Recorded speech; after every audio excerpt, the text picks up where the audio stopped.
నీళ్లు లేక కరెంటు లేక వ్యవసాయాలు సాగక భూములు జాగలు ఉన్నప్పటికీ కూడా రైతు ఎంత గోసపడ్డాడో ఆ 10 సంవత్సరాల్లో కేసీఆర్ గారి ప్రభుత్వం అన్ని రంగాలను చక్కబెట్టి వ్యవసాయాన్ని పండగ చేసినటువంటి పరిస్థితి నుండి ఈరోజు వ్యవసాయం చేసేటువంటి రైతులు అష్టకష్టాలు పడుతున్నటువంటి పరిస్థితి అలా మనం చూస్తూ ఉన్నాం. ఘోరంగా ఎందుకు ఫెయిల్ అయిందని చెప్పడానికి కారణం ఏంటంటే ఎన్నికల ముందు రైతులను మభ్యపెడుతురి, అనేక రకాల ఆశలు కల్పిస్తురి. నిజంగానే ఇంతకంటే బాగుంటుందని ఆశపడ్డటువంటి రైతుల యొక్క ఆశల మీద నీళ్లు చల్లితిరి, అవి అడి ఆశలు అయిపోయాయి. ఈరోజు రైతు బంధు మేము గతంలో బ్రహ్మాండంగా అమలు చేసినాం 9 సంవత్సరాల పాటు. దానికి మీరు రైతు భరోసా కింద 10,000కు బదులు 15,000 రూపాయలు ఇస్తాం ప్రతి ఎకరానికి అని చెప్తిరి. నిజంగానే రైతులు ఆశపడరా? ఖచ్చితంగా ఆశపడ్డరు. మిమ్మల్ని ఎన్నుకున్నారు, మీ ప్రభుత్వం వచ్చింది. మీరు చెప్పినటువంటి మాటలు కూడా ఏంది, 100 రోజులనే అమలు చేస్తాం అంటిరి. దగ్గర ఇప్పుడు 7 నెలలు దాటి 8వ నెల గడుస్తుంది. పోయిన పంటకు మీరు తట్టుకొని రైతు బంధు ముందు 10 గుంటలకు 20 గుంటలకు ఎకరం వాళ్లకు 3 ఎకరాల పైచీలకు దాటకుండా రైతు బంధు ఇస్తిరి. రెండో పంట కన్నా ఇస్తారు కావచ్చని ఎవరైతే ఆశపడ్డటువంటి రైతులు ఉన్నారో ఇగో ఈరోజు వర్షాలు తక్కువనే పడ్డాయి, అయినా దుక్కులు దున్నిండ్రు, విత్తనం పెట్టిండ్రు, వాళ్ళకు కావాల్సినటువంటి విత్తనాలు కావచ్చు, పురుగు మందులు కావచ్చు, ఇవన్నీ కూడా కొనుగోలు చేసుకొని రెడీగా ఉన్నారు. మీరు డబ్బులు ఇస్తారని. ఇస్తారా? ఇయ్యరా? ఇస్తే ఎట్లు ఇస్తారు? ఎప్పుడు ఇస్తారు? మాటలు చెప్పుడు వేరు, చేతల రూపంలో రైతాంగాన్ని ఆదుకోవడం వేరు. ఇలా మీరు ఏదో కొత్త ప్రోగ్రాం తెచ్చినట్టుగా ఫీల్ అవుతున్నారు. కొత్త ప్రోగ్రాం కాదు. 10 సంవత్సరాల పాటు బ్రహ్మాండంగా వ్యవసాయ రంగాన్ని మరి గొప్పగా అభివృద్ధి చేసినటువంటి పథకం రైతు బంధు పథకం. మరి ఇన్ని సంవత్సరాలు రైతులు ఆ విధానాన్ని మరి అవలంబించి ఆశపడి ఈరోజు మీ రైతు బంధు కోసం ఎదురు చూస్తున్నటువంటి రైతు భరోసా ఎప్పుడు ఇస్తారని ఎదురు చూస్తున్నటువంటి పరిస్థితి ఈరోజు ఉంది. ఇప్పటి వరకు క్యాబినెట్ మీటింగ్స్ 2-3 మీటింగ్స్ అయినాయి. క్యాబినెట్ మీటింగ్లలో మీరు గొప్పగా మాట్లాడుతున్నారు. మీరు మాట్లాడినటువంటి మాటలు పత్రికల ద్వారా, టీవీ ఛానల్స్ ద్వారా అప్పుడే ఇచ్చేసినంత సంబర పెడుతున్నారు. మరి ఏది ఎప్పుడు ఇస్తారు? నిజంగా నాట్లైనాక ఇస్తారా? ఒకవేళ నాటేసినాక ఇస్తే అది ఎవరికి ప్రయోజనం?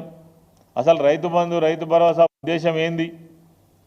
రైతు భరోసా మీరు పెట్టింది కావచ్చు, రైతు బంధు ఆనాడు కేసీఆర్ గారు పెట్టినటువంటిది కావచ్చు, రైతులకు పంట పెట్టుబడి సహాయం కింద వాళ్ళు పంటలు వేసేటువంటి సమయంలో వాళ్ళకు రైతు బంధు అందాలనేటువంటిది ప్రధానమైన ఉద్దేశం. ఇప్పటి వరకు విధి విధానాలు లేవు. 15,000 ఇస్తామన్నారు. ఎవరికి ఇస్తారు? 2 ఎకరాలకు ఇస్తారా? 5 ఎకరాలకు ఇస్తారా? గత ప్రభుత్వం ఇచ్చినటువంటి విధంగానే మొత్తం మందికి ఇస్తారా? ఒక విధానం ఇప్పటి వరకు మీరు ప్రకటించలేకపోతున్నారు. కౌలు రైతుకు కూడా ఇస్తామని ఆశ పెట్టిండ్రు. కౌలు రైతుకు కూడా ఏ బేస్లో ఇస్తారు చెప్పండి. సంతోషం, మేము కౌలు రైతుకు ఆ రోజు చేయలేకపోయినాం. మీరు ఎక్స్ట్రీమ్గా దాన్ని ప్రకటన చేసిండ్రు. ఒక భూమి మీద కౌలు అంటే కౌలు రైతు ఉంటాడు, ఓనర్ ఉంటారు, ఇద్దరు. ఇట్లా ఎవరికి ఇస్తారు? ఇద్దరికి ఇస్తారా? చెప్పండి మీ విధానము. ఇప్పటి వరకు 8 నెలలు అయినా ఒక రాష్ట్ర ప్రభుత్వం ఒక విధి విధానాలను రూపొందించడంలో కూడా ఘోరంగా విఫలమైందని మనం చెప్పచ్చు. అందుకే ఈరోజు రైతులు చాలా ఇబ్బందుల పాలవుతూ ఉన్నారు. ఆ రోజు కేసీఆర్ గారి ప్రభుత్వం 60 సంవత్సరాలు ఏదైతే వ్యవసాయ రంగంలో ఘోరంగా విఫలమైనటువంటి గత ప్రభుత్వాలు తెలంగాణ రాష్ట్రం వచ్చిన తర్వాత ఇక్కడ ఉన్నటువంటి వనరులన్నింటినీ కూడా వాడాలనే ఉద్దేశంతో అనేక ప్రాజెక్టులు నిర్మాణం చేసి నీళ్లు లేనటువంటి తెలంగాణ ప్రాంతానికి అన్ని ప్రాంతాలకు నీళ్ళు వచ్చే విధంగా ప్రాజెక్టులు కావచ్చు, చెరువుల మరమ్మతులు కావచ్చు, తూములు కావచ్చు, చెక్ డ్యాంల నిర్మాణం కావచ్చు, వేల కోట్ల రూపాయలు ఖర్చు పెట్టి రైతాంగాన్ని పండగ చేసినటువంటి విషయం ఈ సందర్భంగా నేను గుర్తు చేస్తూ ఉన్నా. అదేవిధంగా దాదాపుగా రాష్ట్రంలో ఉన్నటువంటి సాగుకు అనుకూలమైనటువంటి ప్రతి అంగుళానికి కూడా నీళ్ళు ఇచ్చినటువంటి ప్రభుత్వం. ఈరోజు మనకు చూసినట్టయితే రైతు ఈ బంధు ఏదైతే ఆనాడు మనం ఇచ్చినామో దాదాపుగా వీళ్ళు ఇప్పటికి కూడా ఈ కన్ఫ్యూజన్ నుంచి బయటికి రావాలి. మీరు ఎంతమందికి ఇస్తారో చెప్పాలి. ఆ రోజు సాగును బ్రహ్మాండంగా అభివృద్ధి చేయడం కోసం తీసుకొచ్చినటువంటి ఒక మంచి పథకం, భూమి ఎక్కడుంటే అక్కడ వ్యవసాయం జరగాలని, ఉత్పత్తి పెరగాలని, రైతుల ఆదాయం పెరగాలని, రైతును ఆర్థికంగా ఆదుకోవాలని ఆ రోజు ఆ ప్రభుత్వం ప్రయత్నం చేసింది కేసీఆర్ గారి నాయకత్వంలో. ఈరోజు ఆ రోజు మా ప్రభుత్వం చేసినటువంటి ప్రయత్నం వల్ల దాదాపు సాగుకు యోగ్యమైనటువంటి 95% ల్యాండ్ కూడా మేము నీళ్ళు ఇవ్వగలిగినాం. ఇలా నీళ్ళు ఇవ్వడంలో మీరు ఘోరంగా విఫలమైనరు. నీటి వ్యవస్థ మంచిగా తీర్చిదిద్ది మీ ముందర పెడితే పోయిన పంటకు కూడా నీళ్ళు ఇయ్యలే. మరి ఈ పంట వర్షాకాలం పంట, వర్షాలు ఇప్పటిదాకా వస్తలేవు. ఒకవేళ నిజంగా వర్షాలే కురవకపోతే రైతులను ఏం చేస్తారో మీరు చెప్పాలి. అదేవిధంగా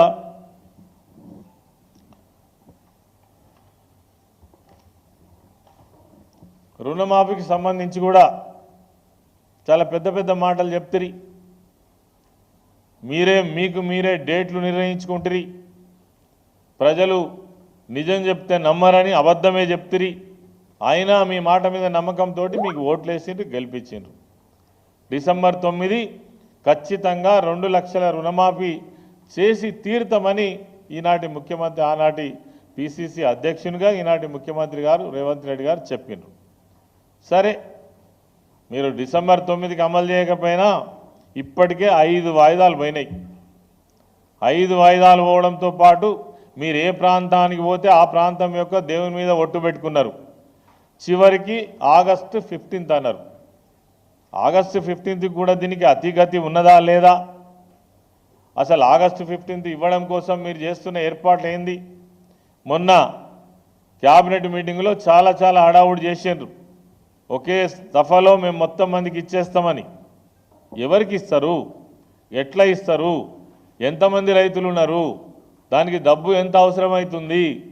దీని మీద ఇప్పటి వరకు ఒక విధానపరమైనటువంటి ప్రకటన లేదు. అదేవిధంగా మీరు చెప్పగానే చెప్తున్నారు ఇది అందరికీ ఇవ్వలేమని. ఐటీ పేయర్స్కి ఇవ్వం, ప్రభుత్వ ఉద్యోగులకు ఇవ్వం, ప్రజాప్రతినిధులకు ఇవ్వం, కార్డు లేనటువంటి వాళ్ళకి ఇవ్వం అని చెప్పగానే చెప్తున్నారు. అందుకే మీరు ఎవరికి ఇస్తారు, ఎవరికి ఇవ్వరు, ఒక విధానపరమైనటువంటి నిర్ణయం ప్రకటన ఇప్పటివరకు రావాలనా వద్దా? లేదు, దాని మీద క్లారిటీ లేదు.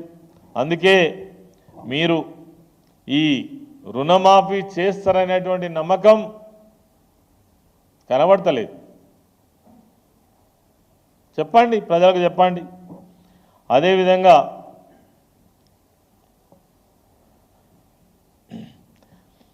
రైతు భరోసా విషయానికి వచ్చినప్పుడు